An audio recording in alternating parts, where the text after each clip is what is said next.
నిరుపేదలైన గిరిజనులకు వేలాది రూపాయల్లో విద్యుత్ బిల్లులు వస్తే వాళ్లు బతికేదెలా అని వైఎస్ఆర్సీపీ అధినేత వైఎస్ జగన్మోహన్ రెడ్డి ప్రభుత్వాన్ని ప్రశ్నించారు. వెంటనే కరెంటు బిల్లులను రద్దు చేయాలని డిమాండ్ చేశారు. వైఎస్ఆర్ జిల్లా పర్యటనలో భాగంగా పులివెందులలో ఉన్న వైఎస్ జగన్ను వేముల మండలానికి చెందిన కానుంపల్లి వాసులు కలిశారు.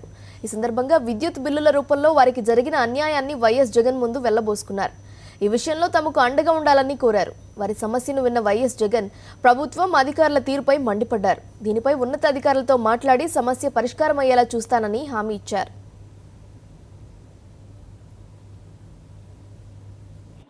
ఎస్టీ కాలనీ 200 కుటుంబాలు ఉన్నాయాడ, కొండల్లో ఉండారు.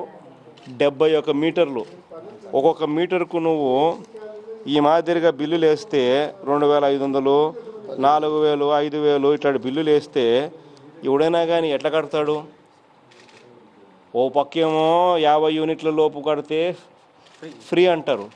మళ్ళీ వీళ్ళంతా ఎస్టీలు, వీళ్ళకి కూడా ఫ్రీగా ఇచ్చే పరిస్థితి లేకుండా పోయే పరిస్థితి కనపడతా ఉంటే వీళ్ళకి ఇచ్చిన బిల్లులే నువ్వు ఈ మాదిరిగా 4000 రూపాయలు, 2600 రూపాయలు, 3500 రూపాయలు, 14000, 10000 రూపాయలు వీళ్ళకి ఇచ్చే మీటర్లకి బిల్లులు కడతా ఉంటే ఏ రకంగా న్యాయం జరుగుతూ ఉంది? ఇది అందులో పట్టపగులే పాములు తిరిగే ఏరియా అది. ఎవరికన్నా ఏదైనా పాము గేమ్ కుట్టిందనుకో ఎవడు దిక్కు? ఒకటి ఆశ్చర్యం ఏంటంటే సార్, 11 నెలలు 30 యూనిట్లు వచ్చినా లేదా నెలలో 51 యూనిట్ వచ్చే 11 నెలలకు బిల్లు కట్టాలి కలిపి.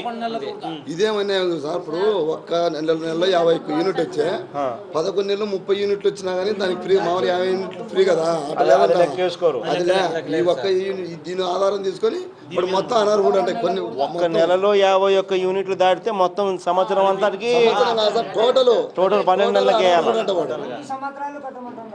టోటల్ అనర్హుడు అంటే